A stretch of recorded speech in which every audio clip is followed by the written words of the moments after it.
amigos da Web Rádio Estação da Luz. 2022 está indo embora. É tempo de traçarmos as metas para o novo ano.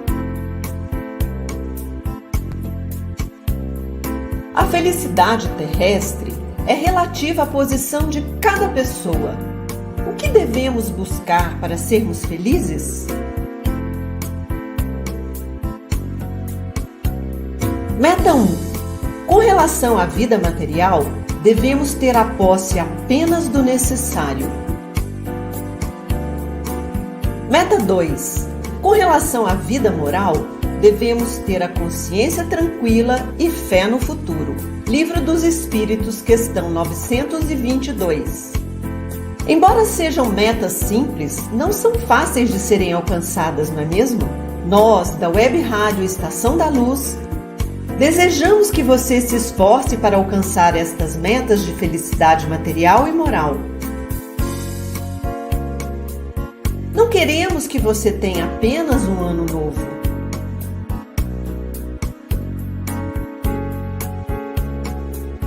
Desejamos que você tenha um novo ano e busque se tornar um novo ser, confiante em um futuro melhor, praticante do amor que Jesus nos ensinou. Muita paz em 2023.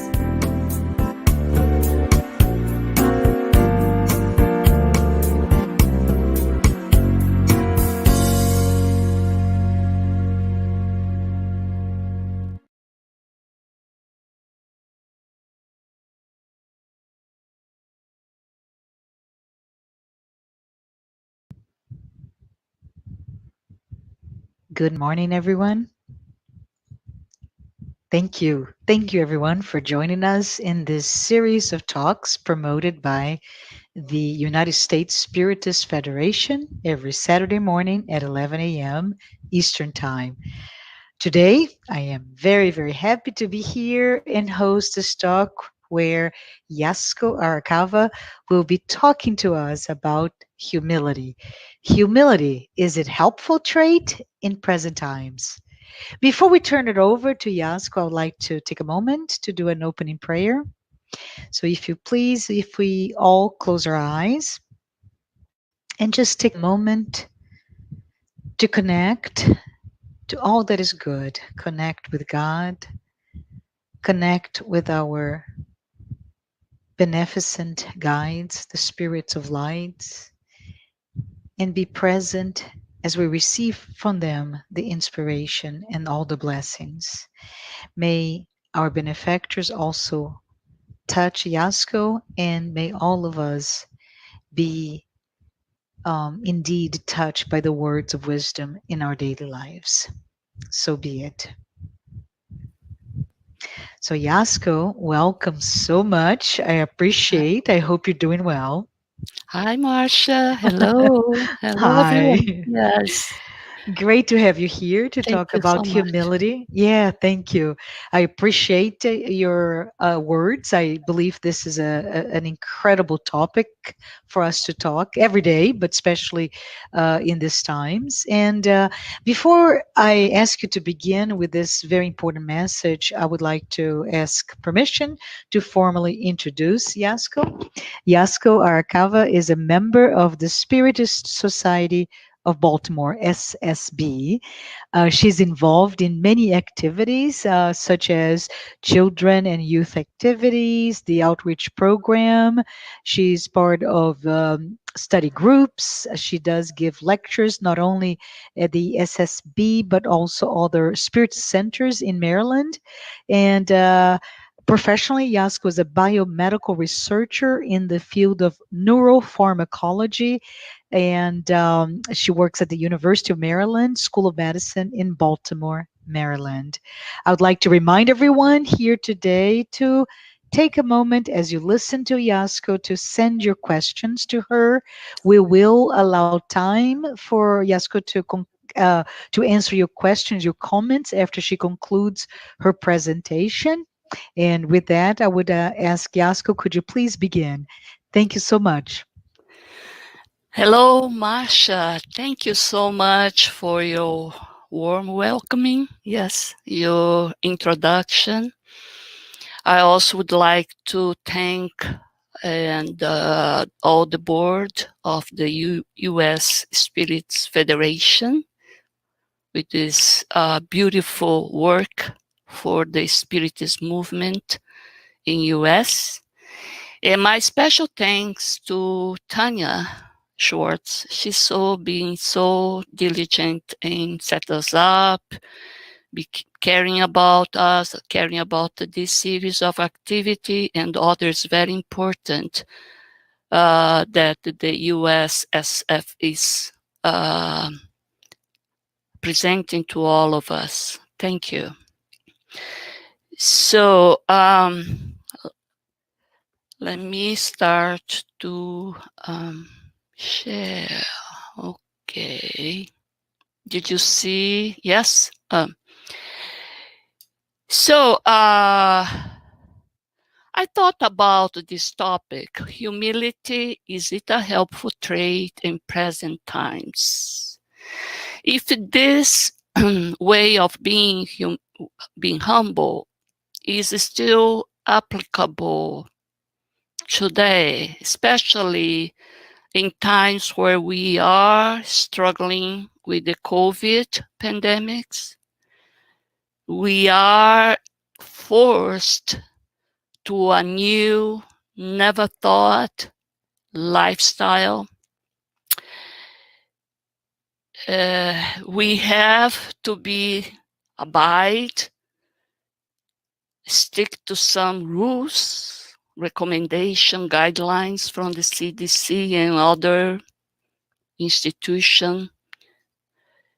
So we say, in order for us to go through it successfully, not only in terms of a physical life, but emotionally, what kind of mindset would be best? And I thought would be, well, like Chico said, we have to have discipline, especially when now this discipline is now being stretched for 18 months, right? What else we need? Actually, to maintain this discipline, I thought we need to have a great deal of humility. We have to be considered, compassionate, aware of our surroundings, who are around us, who we will affect with our behavior. And leave aside, of course, all the negative habits that we've been carrying, but no big consequence. Self-entitlement, I have the right to move, to go, whatever I want. Pride, selfishness. So I went back. Who will be our modern guide? Who brought so clearly to us about the power of humility? So Jesus, more than 2,000 years ago, he started his famous Sermon of the Mount with the Beatitudes, 9 Beatitudes. And the first Beatitude says, like it is in the screen, blessed are the poor in spirit. So the humble, for theirs is the kingdom of heaven. This is in Matthew chapter 5. Well, then he kept poor, blessed are the ones that mourn, as they will be comforted. Well, who mourns is those that have sensitivity. So if I can mourn, I also be able to comfort someone that is mourning losses that we have So many nowadays. The third, blessed are the meek, as they will inherit the earth. Well, if you see the time Jesus came and the people that he was inserting, the Jewish people, well, the Jewish people, they had endured for more than 1,000 years multiple captivities, slavery outside their land or even inside their land by the occupation by other stronger empires. So how these words of Jesus in this beatitude could resonate to that people, that they could, in million years, they could see how we poor, we humble, we meek could really earn the kingdom of God. That was impossible to accept because they know how harsh had been their lives. You know, being slave for 400 years in Egypt and the Babylonians taking them away, Alexander the Great, and now the Romans. So even his disciples that were close to him did not understand well Jesus' teachings. That's pretty much so that Humberto de Campos, in this book, dictated through the fantastic mediumship of Chico Xavier, Boa Nova, Good News, 1942. In chapter 11, the title is The Sermon of the Mountain. But actually, he narrates an event that happened to Levi, the tax collector that you see to the right, a Jewish publican, later becoming Matthew, the evangelist. The event that happened to him.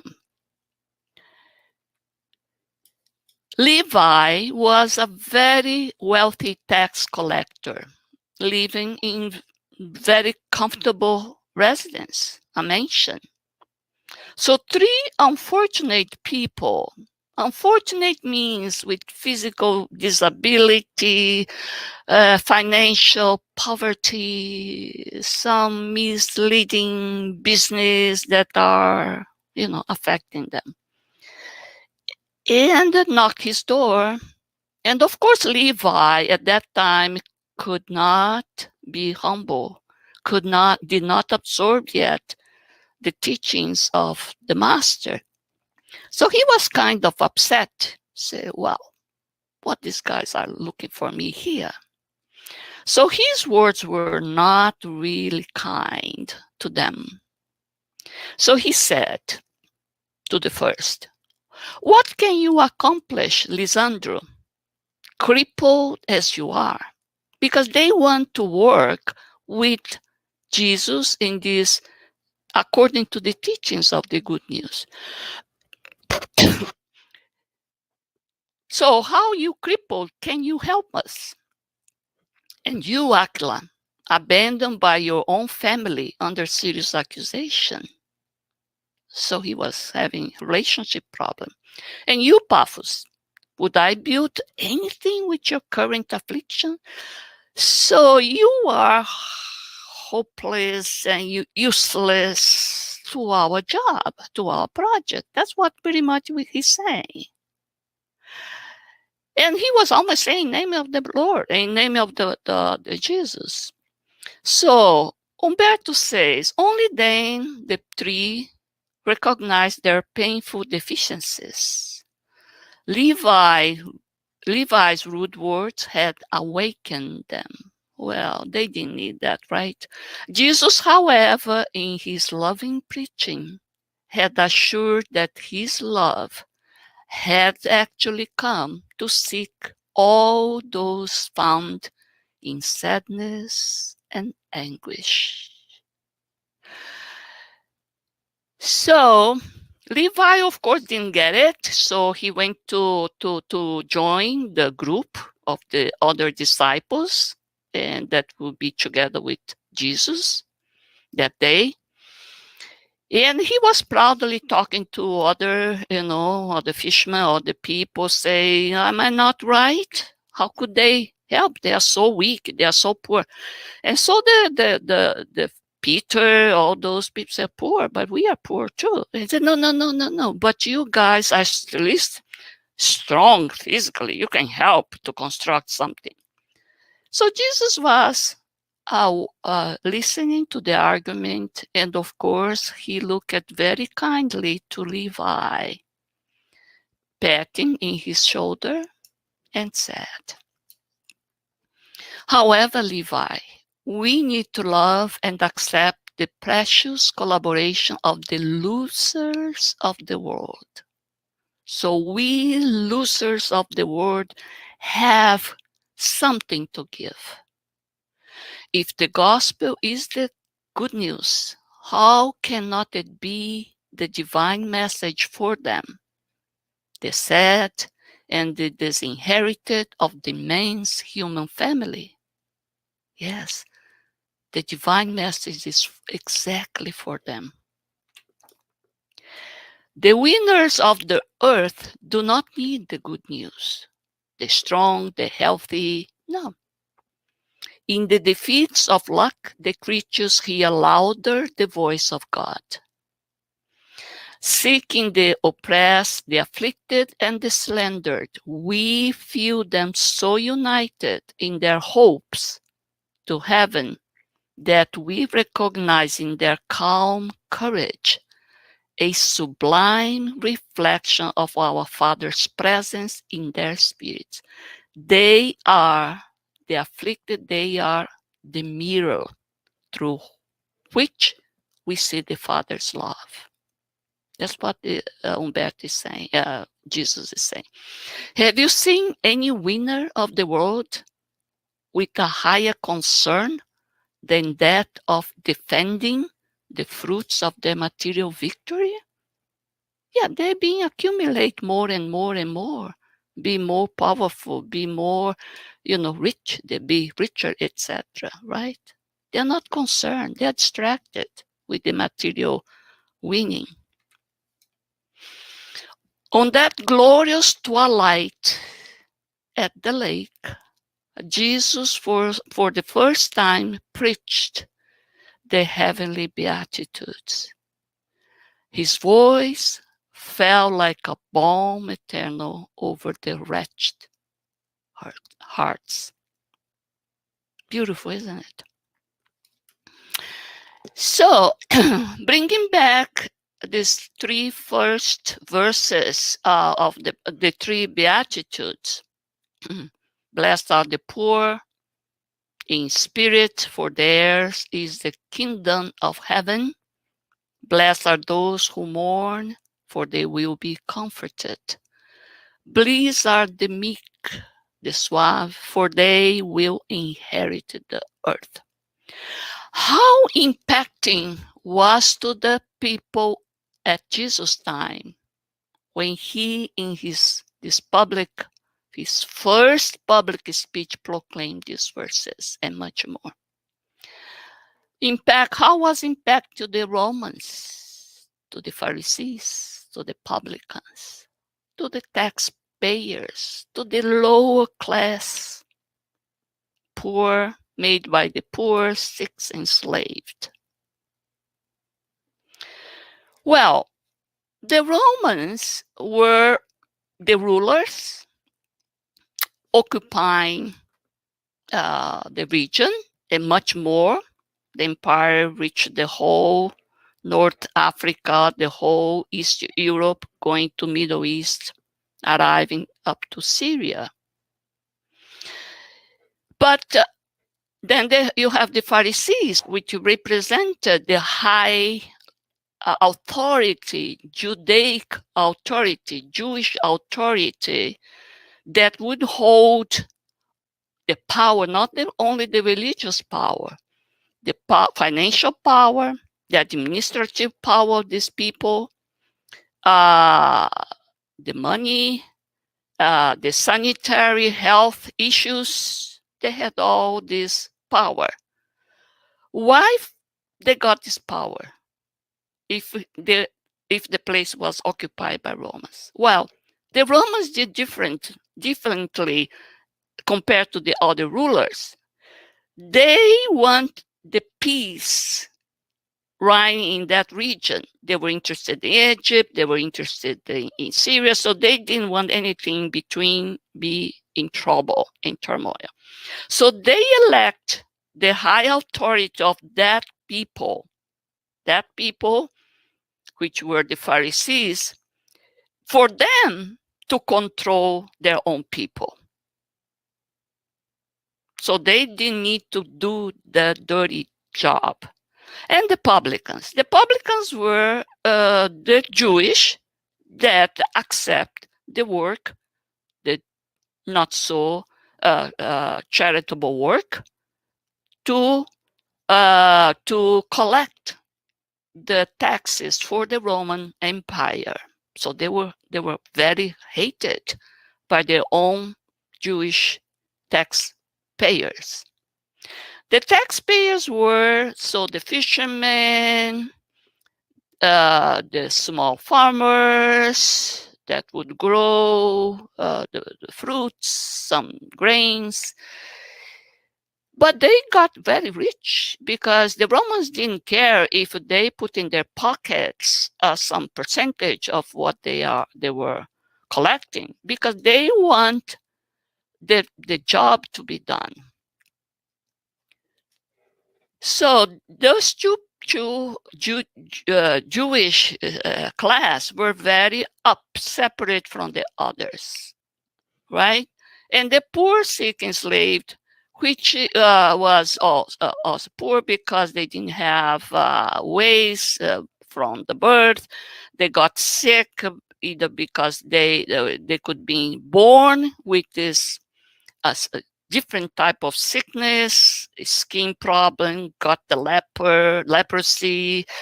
They were born blind, crippled. All the enslaved, many male slaves and female prostitutes. Why? Because when the taxpayers they fail to pay the taxes, what would be the punishment? Give me your young son, strong young son, so will be my slave. Give me your young girl as my concubine or whatever, prostitute. So that in those times, a lot of those people were in this bottom line. But they were all seeking for this Messiah promised for more than 1,000 years by different prophets. They heard this, that was coming. This is special. But they thought, well, must be a king, because we'll found a kingdom for Israel people. Must be perhaps a strong commander, military commander. But not this Messiah's coming from Galilee, where they say from that region nothing comes so good. So, and I ask, how this discourse impact all of them? The poor, sick, of course, they want their healing. What you want? I want, as a blind, I want to see, Master. I want to walk if I was a cripple. If I'm a leper, I want my skin to be clean up. I want my parts to be whole again. I want to be able to walk. freely, and the slaves to be free, to not be subjected.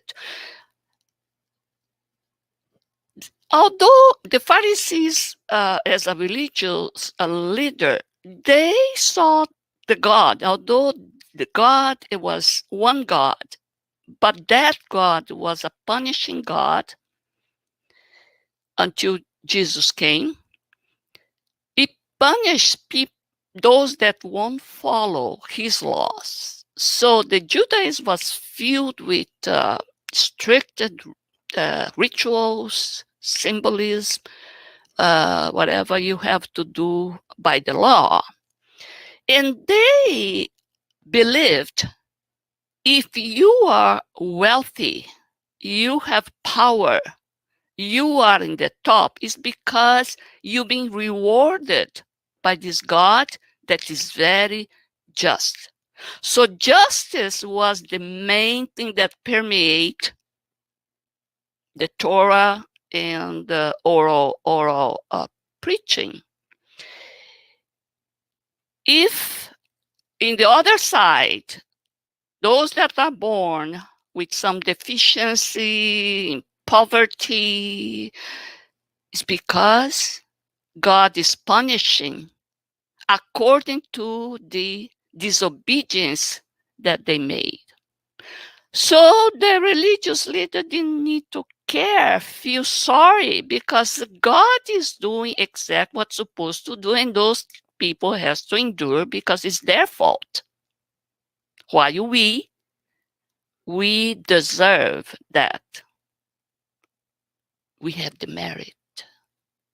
That was the situation. So if they start to hear now, well, it's not like you thinking. You're not going to be inheriting the earth. You're not going to be, the kingdom of God is not for you. It's for everyone. Why is for everyone? Because on the top, Jesus said, God is our Father. Our Father. That means brothers and sisters all together in the same level at the eyes of the God. There is no difference between poor and the wealthy for God. Wow, that was not acceptable at all. It was not acceptable at all for them.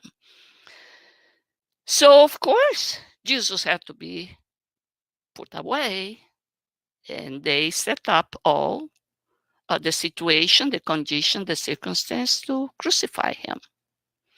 And the Romans let them do it because the Romans, from the beginning, they didn't want to have a dirty hands. They let those the Jewish authority to deal with this problem. But Pilate washed his hands, and Jesus was crucified in a very humiliating situation. So the followers, the disciples, except for John, we all know, they all flew away, worried about that situation. But the thing changed. Changed when?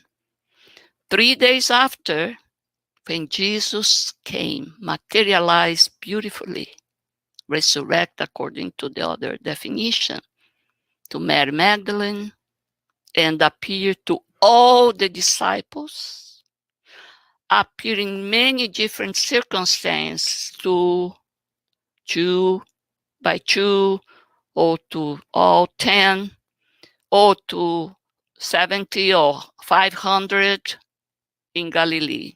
He appeared to show, didn't I promise you that I am alive and I will be with you. I will be with you, and you will have later another consoler. My Father and I will send this new other consoler for you. So after this event and the event of magnificent mediumship manifestation that happened at Pentecost 50 days after, all the disciples and the followers had a boost of energy, faith, determination, and follow Jesus' teachings of humility, love for everyone, love for the enemy, compassion for all. And they gave, except for John, their lives in martyrdom for his name. That was in one of the last Beatitudes, actually. He says, blessed are you that take all the insult, all the persecution in my name. And they took. So the persecution of the early Christians happened, of course, more and more. Many were killed in groups in many places in Rome by Nero for 200, almost 300 years. Then, as the number of the Christians increased so much and was getting in the way of the Roman interest, the Roman Empire decided to embrace Christianity and became so a Roman Christianity, Roman Catholic. So in one side, if this embrace by the state decrease almost put the number or abolish all this persecution, in the other hand, the initial teachings, the genuine teachings of Jesus was lost, was corrupted to fulfill the interest of the state. So humility was put away, love for the others were far away, and in place they did according to what? The base was vanity, pride, self-excess, self-entitlement. And they start so the religious war in name of Jesus, crusades, where they decide to suppress any rise of ideological religions, etc., that would crash to the Catholic Church. So they went to the Holy Land because the Islamism was growing. Then comes Inquisition, the Jewish people were the target too. But they had the Black Plague. So the Black Plague was almost like, we could not say, is like the way the divinity plays somehow with us, like the pandemics. Is the bubonic pandemic that happened in 1300s, wiped out 50% of the population from Europe to Asia, because there was a Silk Route, and they believed that through this Silk Route and the crusade, all the ships, the plague was spread, and the plague would kill in 3 days, horribly. So the Pope's authority, the church authority, start to be challenged. Where is God to save us from this horror? How you can help us? Why these things are happening to us? So with the horror of the wars, people started to be already aware that that was not what Jesus probably taught. So the church power goes down. The Protestant comes in play because they didn't like that. They want to put something in the place.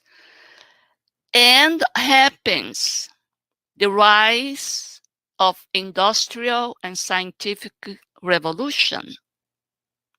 Because the science philosophers were all kind of shut down, because if things that was found was against what the church want.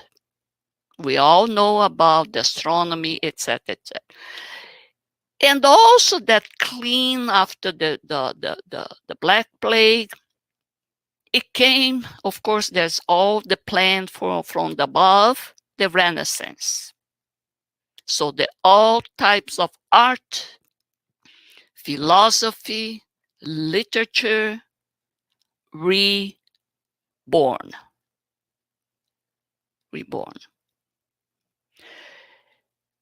But we have the flip side of this industrial scientific revolution is the materialism. So now with all the technology, without the possibility of gaining, of accumulate goodies, material wealth, the science was developing. We have some drugs that could ease my pain. We understand things. Okay, we don't need God anymore. Religion, church, oh no. So the Western countries in Europe, they have a horror of religion and church. So they remove altogether religion, God, but the bad thing, the spirituality too. And we are paying today, 21st century, dearly the lack of spirituality that the materialism brought. So in this very narrow time frame where the church power was going down, the materialism, the rationality, the reasonings going up, in the university, all the universities were free to debate, to talk about, to say whatever they want, their opinion comes, but it's still not as strong, the technology advanced materialism as the 20th century. So in that small time frame, comes Kardec. Very well prepared in the spiritual world, a high spirit with a beautiful many past lives. And then that current life, born with certain wealth that the family could afford, a very high class education with Pestalozzi, free mind, and for we women raised by two, and having as a companionship another one, Amélie. So 3 women in his life: the grandmother, the mother, and Amélie. Why so important? Because the grandfather, the male part, the grandfather, the father, they were killed in the war. So these 2 women raised him correctly, quote unquote, and they even got the financial aid by renting their old farm or whatever to support him in Paris.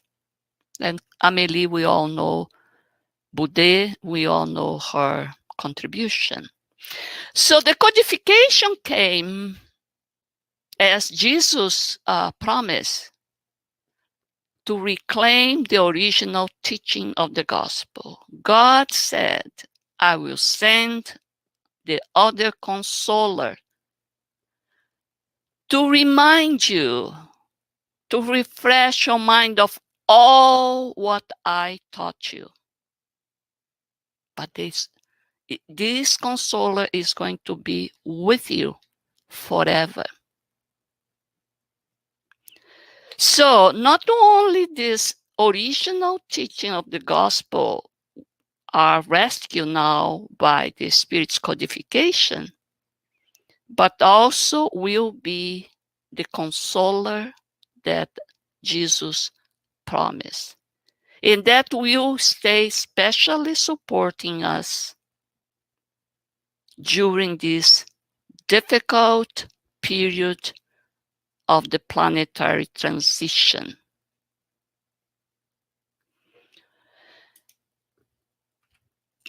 So, what Kardec says about poor in spirit in the Gospel according to Spiritism, chapter 7, item 3 is a small part that I excerpt. By the poor in spirit, Jesus did not mean those devoid of intelligence, but the humble. So we have intelligence, but we are humble. We are not up-nose or nose up. In as much as he said that the kingdom of heaven would be for them and not for the prideful. Because the prideful have the tendency to believe they are superior to everyone, everything else. Very frequently leads them to deny anything which might be above them, even God, even the divinity itself, for fear it might belittle them. They don't want to look up. They want to look down because they want to be at the top. Taking the intelligence they possess as a measure of universal intelligence. So, taking the intelligence they possess, the prideful, as a measure of the universal intelligence, and judging themselves able to understand everything. So humility is not there at all, right? They are unable to believe in the likelihood that they may not know everything, right? They consider their judgment to be the law. Isn't dangerous? But we have still these things, right? Up to today. And still in chapter 7, Spirit Lacordaire, in 1863, Constantine, he put face-to-face humility and pride, because one is the opposite of the others. If one is here, the other one has no place, and vice versa. Humility is much neglected virtue among you. Oh, we all know, right? Up today, oh my God. Yeah, we don't exercise humility so easily unless we read something. The great examples that have been given to you are followed very little. Many examples, but we forgot. However, without humility, can you be charitable towards your neighbor? Even love is not possible without humility. I cannot exert a true love if I have a little bit of pride, a little bit of selfishness, a little bit of self-entitlement. No, my love is conditioned. It's not a true love. So, Lacordaire said, oh, no, because this sentiment, which is the humility, puts all men and women at the same level. It tells them they are brothers and sisters and that they must mutually help one another. And it leads them to the good. It's what Jesus came to say. We have the same Father. Therefore, we are brothers and sisters. We have to help each other. Pride is a terrible adversary of humility. The great ones, the prideful ones of this earth, imagine their titles and riches to be recompensed, conferred upon them due to their merit. I deserve it. And so consider themselves to be of an essence much purer than that of the poor. So they feel they are much better in quality. They judge that the titles and riches were due to them, so that when God took them away, when a disaster happened, downfall happened, they accused God of injustice. Why me? Why not the other? What's going on, God? That's what they say. Emmanuel, almost 100 years later, he dictates this beautiful book, Thought and Life, 24, humility. And he compares with the nature, right? Humility through divine force is magnificently manifested in all kingdoms of nature that are the exact expression of the throne of God, thus promoting renewal and progress. This picture actually is from the desert near the Israel, the Syria. And this is all dry, but a little bit moisture, a little bit rain, a little bit water. See how beautiful those flowers bloom? That's how it's nature. That's how the birds, if the storm thrown down their nest, they build up again in another tree. So how about, why not the humans? Whenever there is a lack of humility understood as when we understood how small we are before the universe. So when the humility lacks, Emmanuel says, the result is a blockage of one's feelings, leading to manifestations such as pride, covetousness, selfishness, vanity, that are responsible for discord and all sorts of delinquency. Emmanuel is very harsh to picture our future. Look at that delinquency. Not only discord at family, delinquency. Humility is not subservience. We all tend to think it's subservient. Oh, I cannot be looking humble because this other guy is going to step on me. That's what we think. No, it is primary independence and inner freedom, springing from the depth of one's spirit, sustaining its continual renewal towards goodness. So we human, the renewal, the setbacks is for our to renew and to build up our inner moral transformation towards goodness. So I ask, okay, we're looking from the religious perspective, from the spiritist perspective. How about if we don't have none of those? Is it still humility? Could humility seen as something helpful, positive, helpful psychological trait? Yes. In this book, Handbook of Humility, is a book. Worthington et al., 3 people that were the editors. Handbook of Humility Theory, Research, and Application. I made some summary to say how humility can make us feel better psychologically, physically, spiritually. Spiritually, they don't say clearly. Okay, because they allow accurate self-perception, a willingness to see ourselves truthfully. When I am humble, I take time to see myself more truthfully, honestly.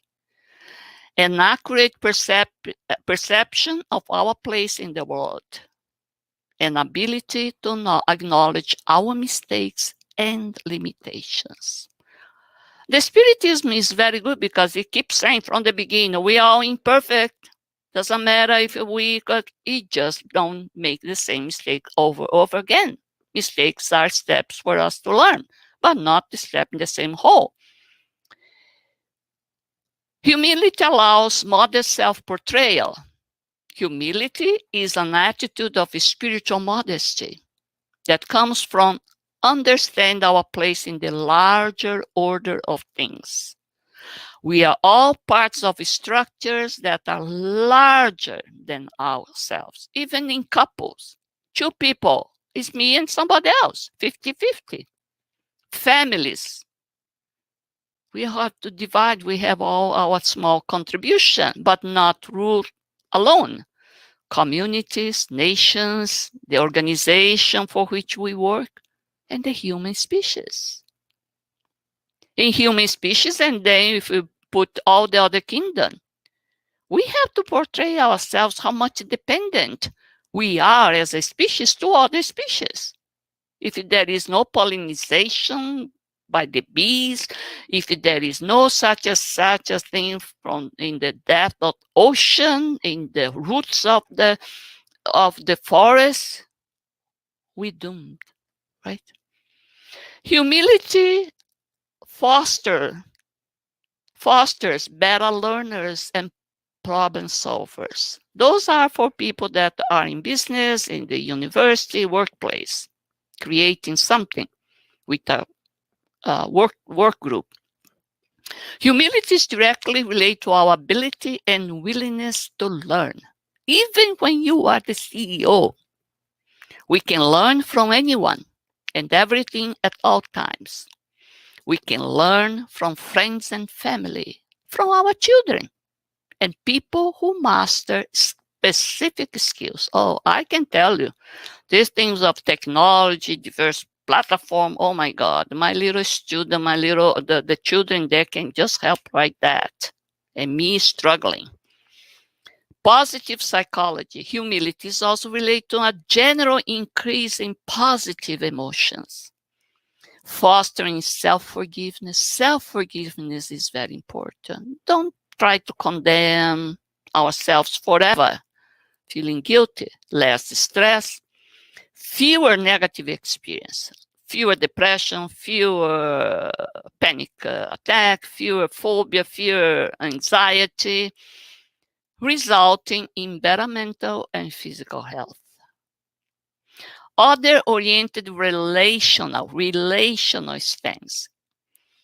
Humility strengthens social functions and bounds and promotes our engagement in pro-social behavior and in effective leadership.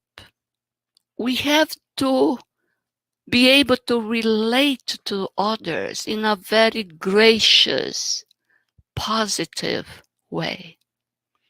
Humility is associated with xenophilia, an attraction to foreign cultures, diminishing instance of fear and hatred of foreigners, which is the xenophobia that is going on pretty much in our days, right?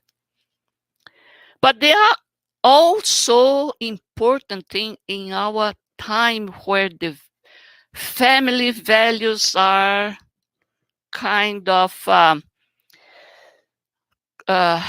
denied.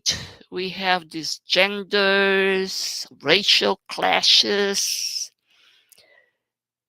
a lot of drug addiction, suicide rates, so much unhappiness going on. So all humility, it seems to be permeate on these issues. In this book too, they say real life examples of humility and their legacy to humanity. So of course, these three major people, Gandhi, Nelson Mandela, Madre Teresa de Calcutta, all dedicate their efforts and time to serving their ideals and tirelessly working to improve the living conditions for other people, for their nation. They liberate their nation from the ruler from the European rulers, and humbly served not to their egos, but to a greater external endeavor. Mother Teresa, HIV, she was pretty much involved in saving them, and they trained many young people to follow her steps. What a legacy, right? How about the opposite? Example of people lacking in humility. I didn't dare to put a face there, so each one of us can put the one that suited best from this description. Defined by narcissistic entitlement with a vastly inflated sense of talent. Oh, I know better than you. I know how to do it. Yes.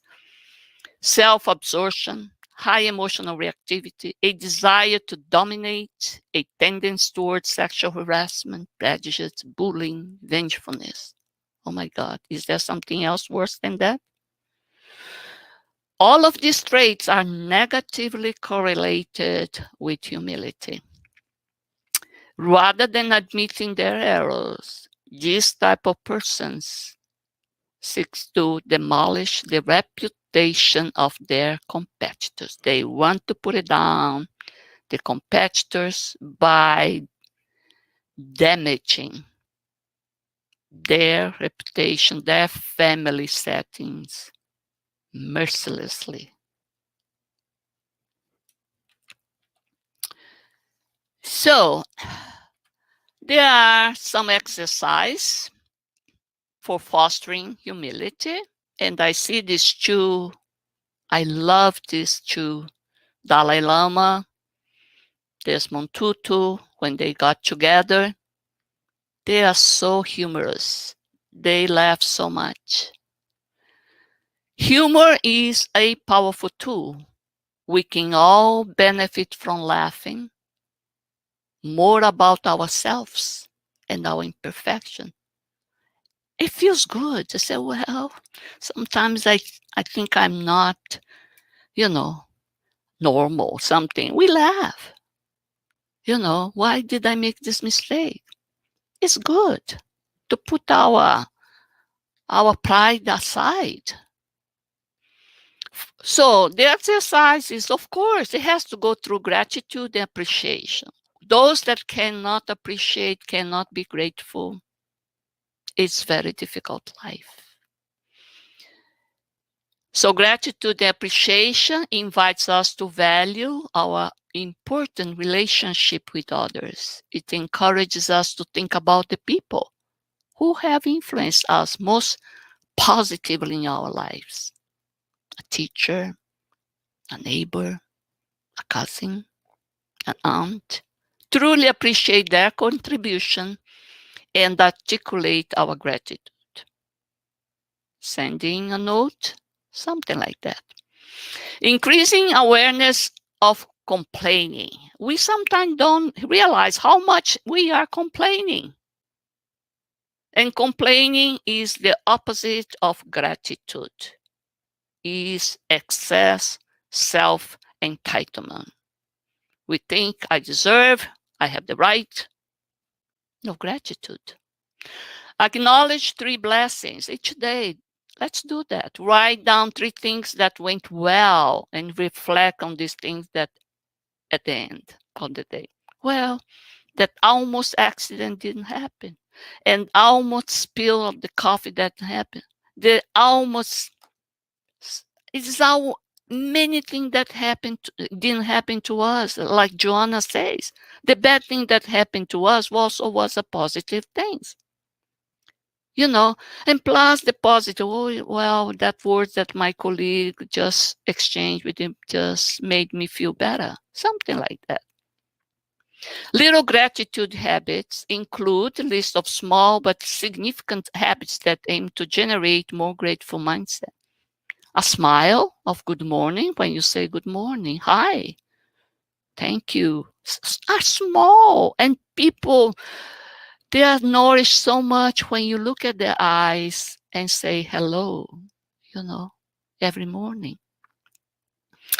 Nature has curative powers. Yeah, we have to look at nature.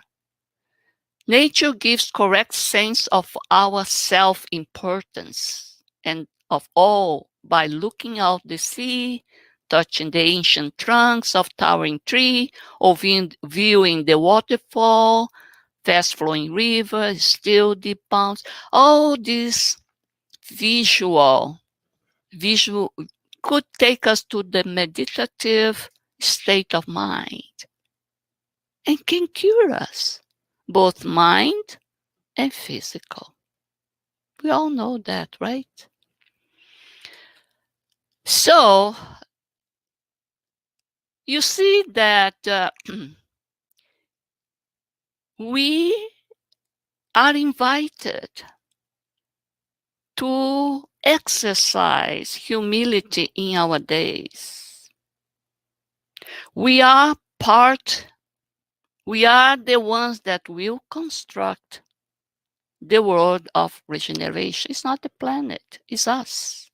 The planet, the condition of the planet is a consequence of the act of each one of us. No?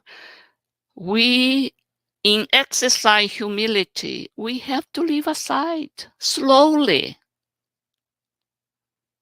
this self-entitlement, pride, and start to see the others that are around us. Pay attention. Be compassionate, mindful.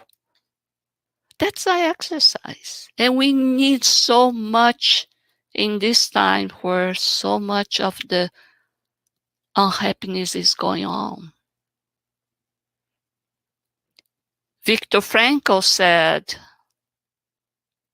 that in his logotherapy, we have to have purpose in life in order to keep enduring, to have our resilience. That was his experience from the Holocaust. Joanna says existential emptiness, it can be very dangerous to set up the condition for many mental disorders, depression, that leads to suicide. So Spiritism has all the tools, all the best tools for that, in my opinion. And I think in the spirit movement all over the world, we have this important task to fulfill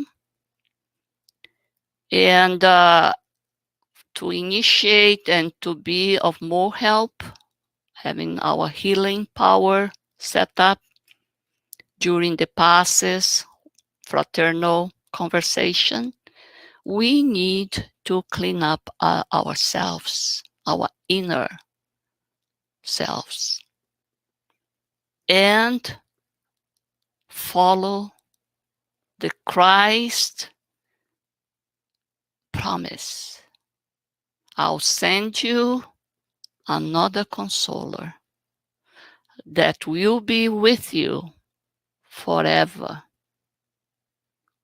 and will teach you, will remind you all of I said to you and much more, because today you don't know, you are unable to grasp new things, but you will 1800 years later, right? We know. So thank you. Thank you so much.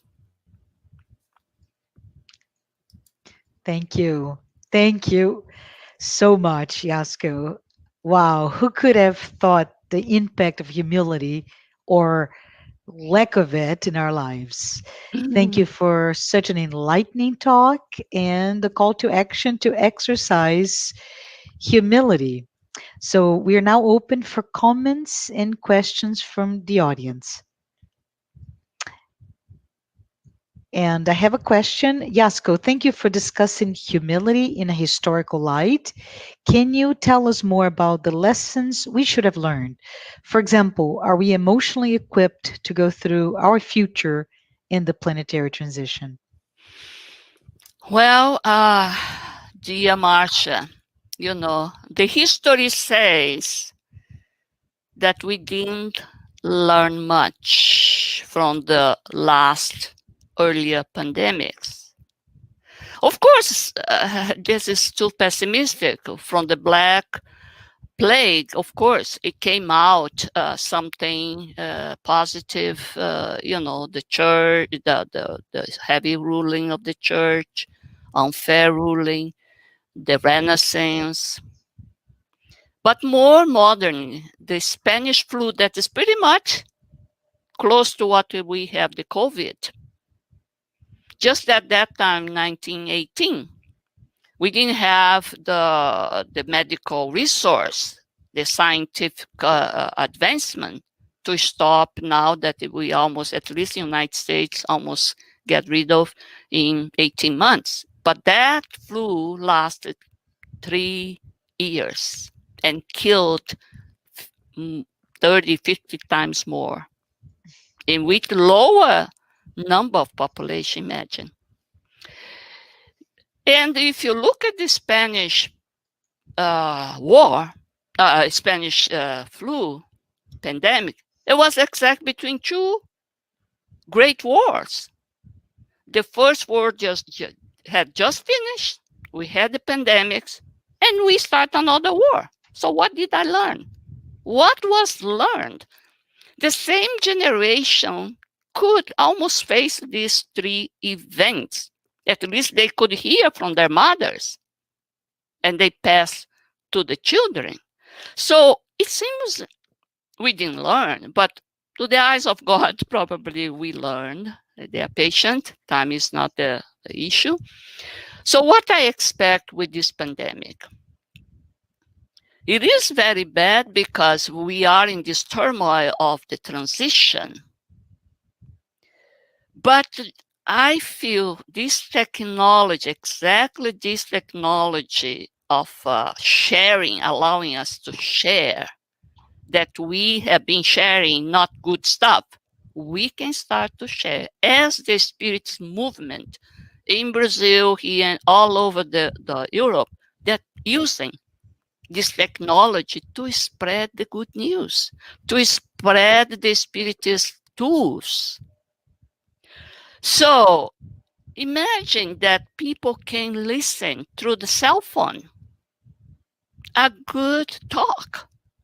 They don't need to be worried, oh, I have to travel, I have to go to the Spirit Center, I belong to the evangelical church, what they're gonna say if they see me going there, how about my husband or my wife that have different religion. No, you can put the earphone and just.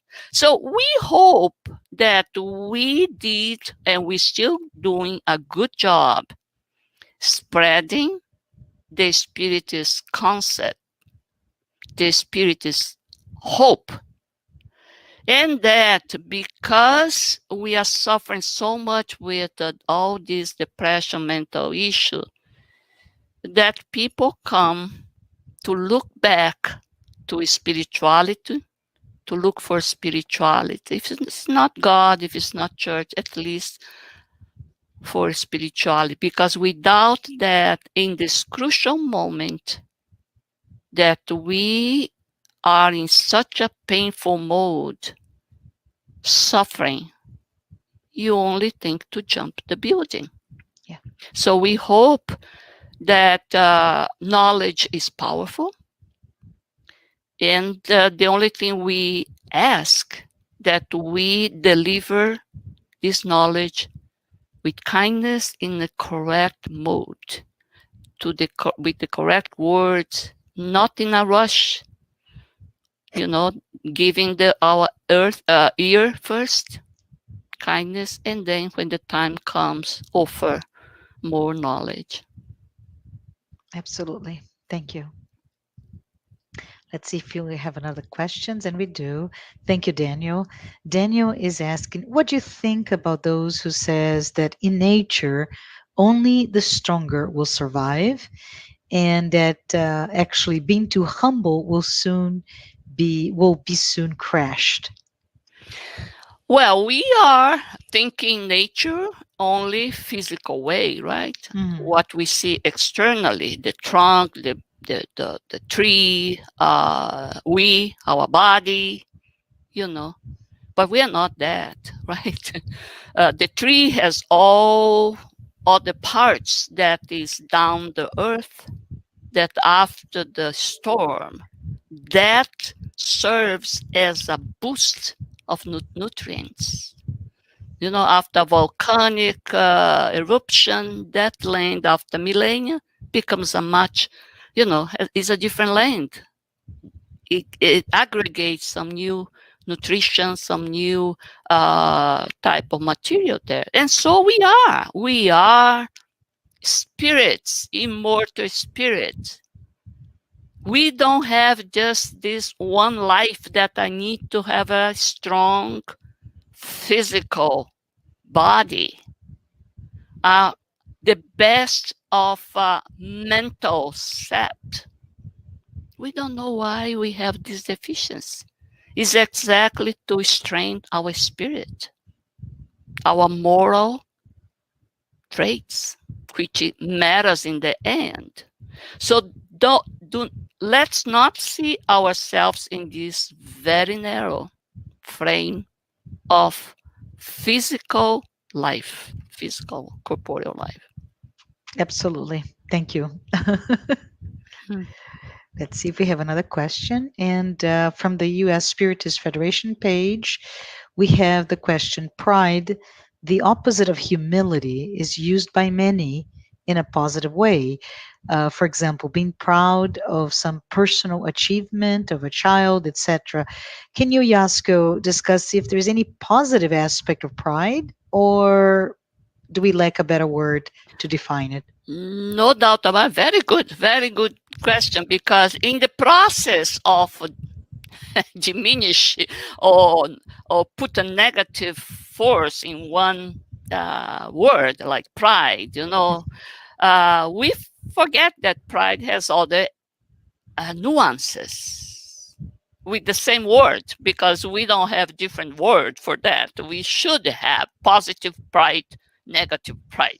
The pride that smash someone, doesn't allow anyone to grow, and the pride that boosts the self-esteem to grow. This always balance. It's a balance. There is whole scale in between the very extreme negative one and the one that's too much, sometimes saying, oh, you're so beautiful, you so that, you so that. Well, the world won't say to you all the time, you're beautiful. Also, we have to be, our child has to be aware. The world won't accept always, won't worship you always, right? So in the correct level, the parents has to be educated. Our educators have to be educated in order to deliver the correct amount of boost. And pride, the positive pride, is a beautiful boost for our self-esteem to construct a child, because the opposite, a child that is always smashed, you no value, you useless, you that. You see what adult we are constructing, right? So every time I see those incarcerated people, usually poor, generations in generation they are incarcerated, I said, poor. There is no chance for them, because they've been grown up in that same environment of drug addiction, of incarceration, of abuse, physical, mental abuse. A child that sees, a mother being beaten up, old sister to be abused, all these things. What kind of adult? So we know that this lack of good environment, positive environment, including this positive pride, is very important to really allow all the neurons, all the synapses, the good associative neurons in the prefrontal cortex that is responsible for us to develop the ethics, the compassion for the others, the self-esteem. This is part that grows much later. It grows, they say, up to 25 years old. That's why we should not make any big decision for signing up some marriage contract before how the prefrontal cortex is fully developed, right? So, yes, so, we all know that. So how could we say, well, you is useless? You are a criminal. Well, ask how was his infance, her adolescence, Very good point. Thank you. Thank you, Yasko. We have another question. We understand there were earlier pandemics. What did we miss? What could we have learned? As we come to a close to the current pandemic, how to ensure we don't miss this opportunity to learn? Very true. Thank you. Yes, I think like the last pandemic, the Spanish flu, much closer to us, 1918.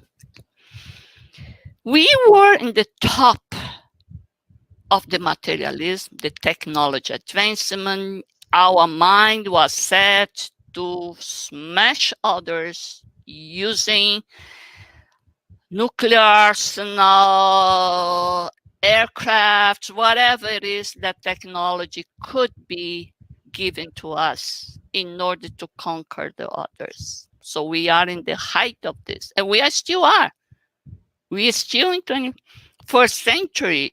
I just wonder how the G8, G7 group would analyze when you say the earth will be inherited by the meek, not by them, not by the superpower, not by the G7, G8, whatever it is, not by those that have the biggest corporation, the biggest stockhold, the corporation that can smash the small business, and they enslave them because of the lower cost of the labor. They don't care because it's done, I don't know, in some corner of the world that is not in my country. But yes, I have my iPhone that it wants to be, if it's a little cheaper, done in some other place, why not? A little, the purse, the handbags, the shoes, whatever.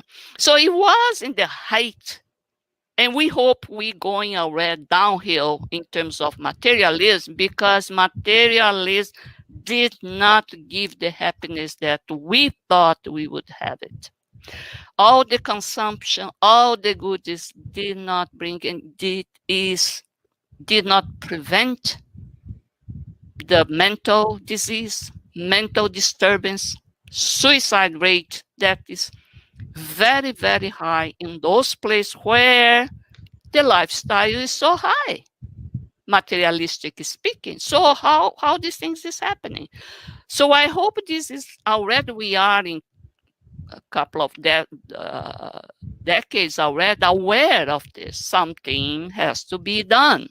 Otherwise, our children, our adolescents will keep killing themselves. So spirituality has to be brought to the table as quickly as possible. Like I say, Spiritism has to fight the materialism. But that materialism that is excessive not the one that is positive, that is the competition that boosts innovation. We need that. We cannot stuck without innovation. That is part also of God's will, but not to the point. I don't know why materialism and spiritualism as a person, it cannot go together. Why I have to dismiss one and only consuming and seek for happiness in those things? I don't understand. It's not answering. It's not answering all the problems that we have in our family, So I think we hope we are in a different stage of materialist technology in our lives. So we hope we have a window to work with. Absolutely. Thank you. Thank you so much, Yasko. Lots of food for thought from these discussions, these questions. And let me see if we don't have any additional questions for now.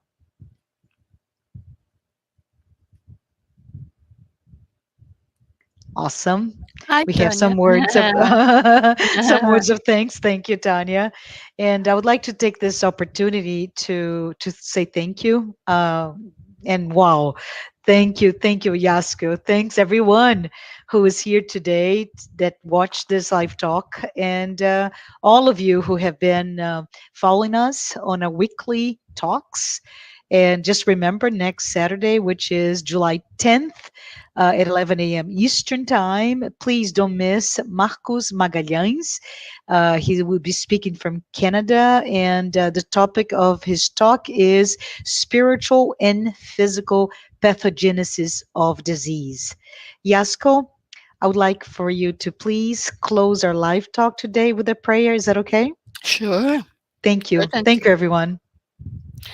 Okay.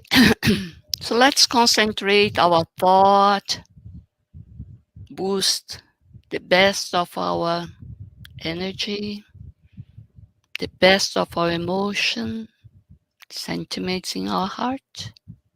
Leave aside the worries, the negativity, and raise our thought, our mind to the Almighty Creator, our Master Jesus, all our mentors that have been following us, each one of us for so many incarnations, diligently watching our steps, giving us inspiration, especially in moments of great decision, especially in moments of sorrow, struggles, losses. Thank you for being with us all the time. Even times when we are so distracted, we feeling our faith is going down. You're there, saying, we are all here. Raise your thought. You will sense us. You will feel us. So we are so grateful for all these opportunities given in this incarnation and the previous one and the following ones that will be granted to all of us out of merciful God. I thank you this especially the chance to have met, to have learned the gospel of Jesus, to have learned or been touched in process of learning Spiritism, and having all these wonderful colleagues, friends, working with the same noble purpose, such as to build a healthy inner moral sentiments and being, and also in the process to deliver the best we can, the best of our energy during the passes, during the fortuitous encounter with people, colleagues, family members, that we are continue to be blessed and be always grateful for all we have gotten. Thank you, God, and so be it.